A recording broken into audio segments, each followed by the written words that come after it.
صبر وطندار عزیز، این ویدیو را تماشا کو، باز دربارش گپ میزنیم. گرچه قبلا این ویدیو را حتما دیده ای و سر صفحه تو آمده. گوش کو.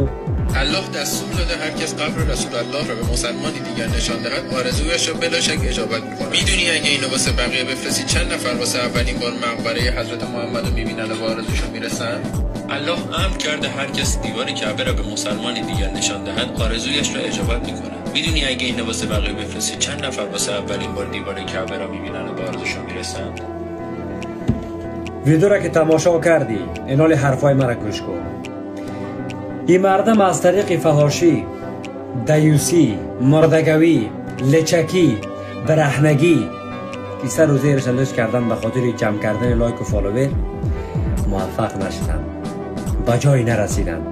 اینال عالمان فقط تنها راهی که است میخواه از طریق اسلامی کار انجام بده. لایکی